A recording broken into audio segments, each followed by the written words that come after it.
Welcome to Montreal Canadiens Media Roundup. It's my take on some of the articles being written by Habs Media, what's being written by the Habs, and what I think about it. There's also a rant included. As always, use the comment section to tell me what your take is on my take about their take. Hey, everybody, I'm Rick. Welcome to Talking Habs, where you get your daily fix of Bleu Blanc Rouge. So, like I said, this is about articles, things I've seen from the media, and just my take on what they're saying. And so maybe you read the articles and you'll find that interesting. There's also a rant that I'm going to lead off with, and it's about the Carolina Hurricanes. And this is what it's about. Hurricanes fans are sending disturbing messages to Pastrnak for losing his newborn baby, and they're taunting him while he's on the ice playing in this first round of the playoffs. It's disgusting. I'm not going to go in too much into the details. I'm just going to give you my thoughts on it. But Pasternak's son, this is what they put up on his, I think on his Wikipedia. Pasternak's son with his girlfriend, Rebecca, named Vigo, was born June 21st, 21, and died from a gunshot by his father 6 days later. This is what Carolina Hurricanes fans think is funny.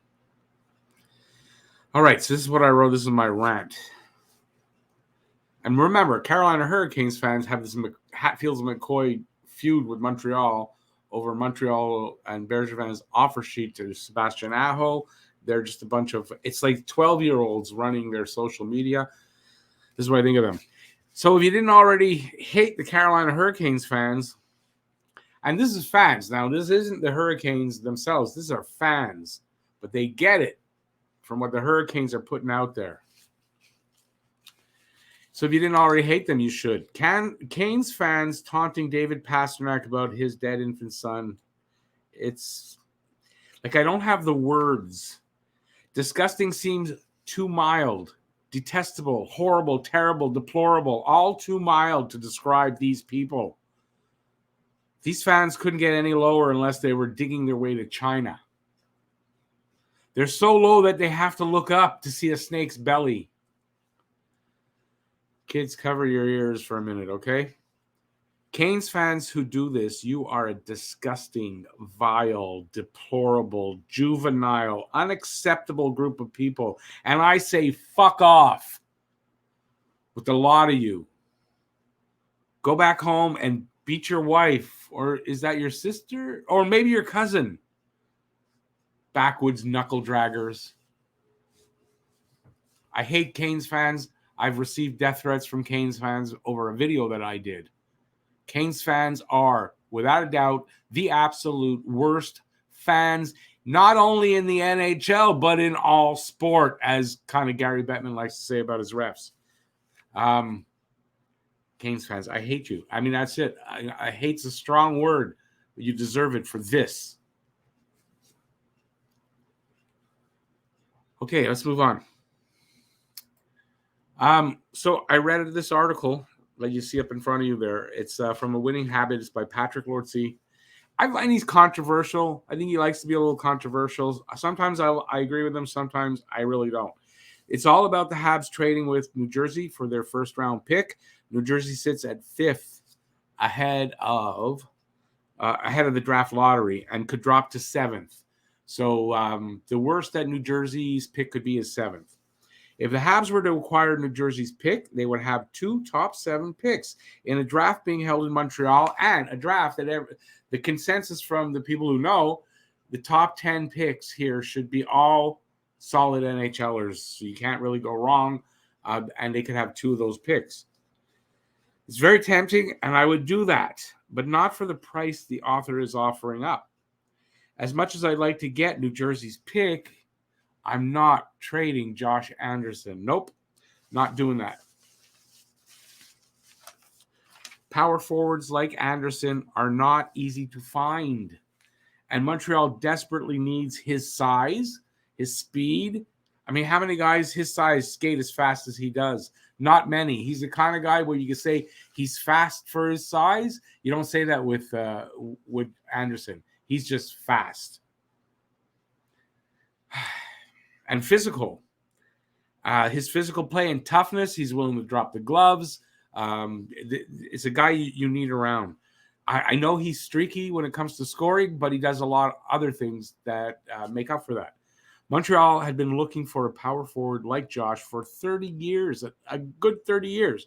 Now you have him, you don't trade him for a chance. Now, as much as they say the kid that they could get number 7 should be a solid NHLer, it's still a chance, and it's down the road. You got him now, and you need him here when you have young guys or small guys like Caulfield and a couple of others that are small, and you need a big guy like that around. All right, that's for that. Next up, Montreal Canadiens GM Kent Hughes doesn't think Habs will be in on top free agents. And it's something that I had said before. It wouldn't be the first time that I had said that.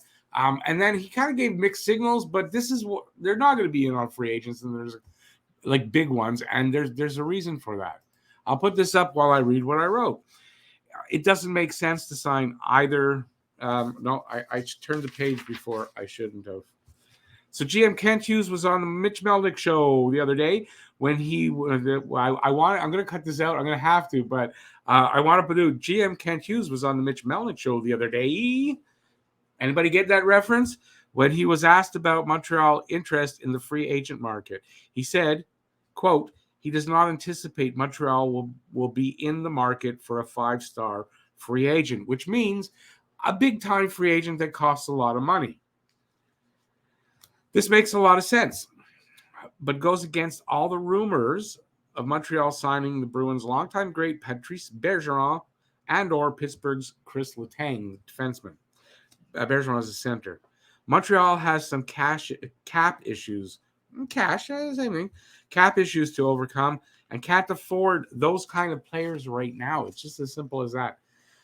Plus, with Montreal going through a rebuild of sorts, rebuild, reset, retool, whatever you want to call it, it's too early to bring in those top-level free agents. Besides, I think Montreal management wants a chance at Connor Bedard in some of the things that I've heard them say. That's next off season. So improving the team to the level of bringing in a Bergeron and a Letang, it doesn't make sense to me. I lost my place.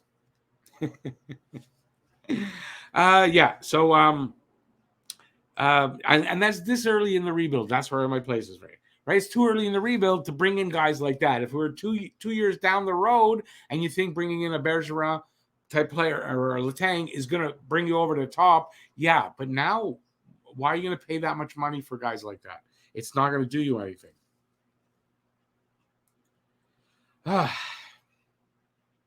So anyways, bringing them in, that could throw a wrench into the gears of the plans of management. I think it's too early. And it kind of screws up your chance at Connor Bedard. Okay, I'm repeating myself. At 37 and 35 respectively, in a youth movement and a year you won't be contending, it doesn't make sense to sign either of them. Younger players need their ice time and the experience that it's going to get them this upcoming season, in my opinion. Hughes has said that if Jeff Petrie is traded, they will replace him with a veteran UFA defenseman, but he won't be at that same level. So I think everyone's getting that. Well, they're going to sign Letang. Letang's asking for too much term and too much money. PK Subban rumors are going to start to heat up now again. Now that Hughes has said this, obviously, he said the rumors were out already. So I think it's that level of experienced defenseman that you're going to be able to bring in because he's going to be low cost. I think one of Montreal's goals next season is to get salary cap healthy, so they won't have any cap overages to go against the following season's cap like they have for this year, this upcoming season. They're going to 22-23. They're going to have $1 million. I'm not sure. I've seen anywhere from 1.3, 1.5, 1.7, but they've got over $1 million to go against the cap before they start for the $82.5 million that it's going to be. So it's going up $1 million, but Montreal's got overages, and that's going to kind of take that away. making a tight situation even tighter for Montreal. If Carey Price is a no-go next season, though, and Montreal is up against the cap, and remember, you have to be right up against the cap to use LTIR money. They'll get Price's $10.5 million, but I don't think they're going to use it on any expensive UFAs or two of them. So I don't think this happens. It doesn't make any sense. Montreal really doesn't have the money. They're not at the right time in their rebuild. It's just starting to do something like this. It doesn't make sense. All right, next article. Montreal Canadiens, the 3 easy steps to contend for Connor Bedard. And I thought, well, this is really interesting because obviously I think we all want them to contend for Connor Bedard next season. It makes, next offseason. So this is another Winning Habit article. This time it's written by Ken McMillan, who I read a lot of his, and it's titled what I just said, 3 easy steps to contend for Connor Bedard. It was an interesting read. So if you go out and if you can find that, go out and I read that. And it goes over 3 steps Montreal management can take to give their team the best shot at next year's draft sensation Connor Bedard. It's basically saying tanking. It's just fancy words to say ways that Montreal Canadiens management can tank. That's important because management needs to do it, not the players. 3 things management can do, not the players tanking, but management ensuring a bottom-feeding finish for their team. And that chance, at first overall pick at the draft, or at least another top 3 finish like they'll get this year at worst, in a draft with 3 great potential picks at the top. So there's 3 good picks here in this draft, but next year's you got 2 that I think are considered, well, Bedard is going to be generational. And is it Mitchkov is going to probably be generational. And then you got another guy who at worst is going to be an elite hockey player. You got 3 great top picks there. So one of the 3, no, did I get there? Yeah, so we'll go to the steps now. Now, one of the 3 steps has already been covered in this video, and that is this one. I just did it. And that's to avoid signing top free agents. So I've just made my thoughts known on this. So let's move on to the other 2. So the second one is Canadiens have to trade Jeff Petrie. So if Montreal trades Jeff Petrie, but then goes out and signs an experienced, similarly talented, similarly priced, like Letang, free agent, then what's the point of trading Petrie? Montreal will trade him to get some cap relief. So bringing back a similar guy, also because he's asked for a trade if possible, but they don't have to do that. But they'll do it to get the cap relief. So bringing back a similar guy makes no sense.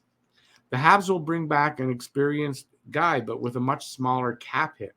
A guy that can help a young D squad to grow, but won't break the bank and won't change their direction too much for next season, keeping them in the hunt for Bedard. The Habs will have to sweeten any deal for Petrie with a pick or a prospect in order to avoid any salary retention on Petrie's 3 years at $6.25 million that's left. That's the AAV. And we'll probably only want like picks or prospects back. Or if a player, it's guy on his ELC, not making a lot of money, they're not going to want to take back similar money. It's just not going to happen. I don't see that. So the deal that's on the table with Philly that I talked about, did a video about for JVR and something else.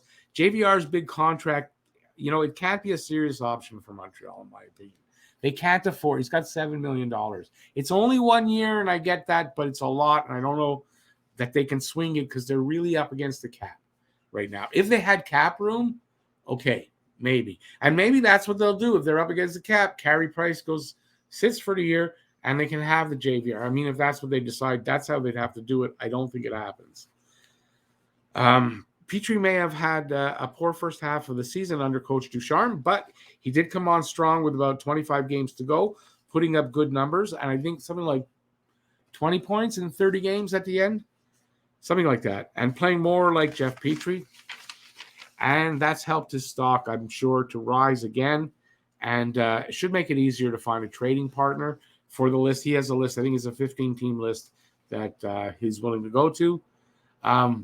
So moving Jeff Petrie should help Montreal to stay near the bottom and in their chance at Bedard, unless they do go out and get a Letang or somebody that's quality and is going to only bring them up. I don't think that's what they want to do. I really don't think that's what they want to do. Listen, getting into the playoffs or doing something like that and just barely in whatever, it screws your chance for the upcoming years, because you need to be down near the bottom to get these picks and all that to build this team. So it doesn't make sense now to add guys like that. I can't repeat it often enough. Third step, this one.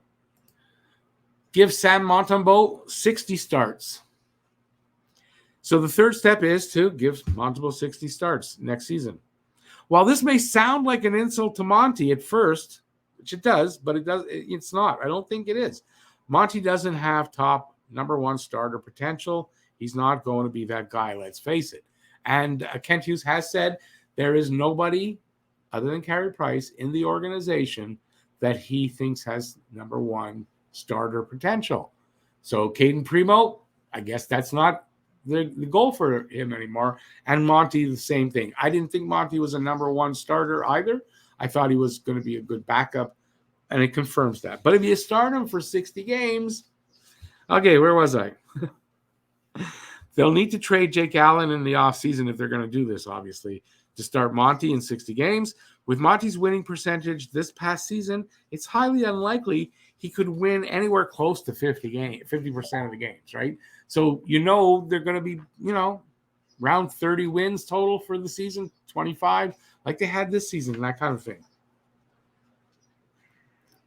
So that's probably ensuring at least a bottom finish.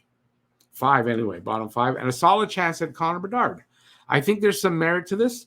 If Carey Price has to retire or has to sit out most or all of the season after off-season surgery again, he might have to have off-season surgery again on his knee. By trading Allen and having Monty as your number one guy, you will almost ensure a tanking season without the players being asked to do it on purpose, which you never want to see. So they go out there. It's a team that's not good enough to win. And that's how you do it. With the I don't think it hurts the prospects if anybody's going to say that, because they're going to get to play, and that's how they learn. Make mistakes, lose, you learn from that. With the Habs in the position that they're in going into next season, management trying to tank on purpose to get Bedard is something they need to do to get the chance at a once in a lifetime opportunity for their fans. Now, if they were a top team, I wouldn't say do that.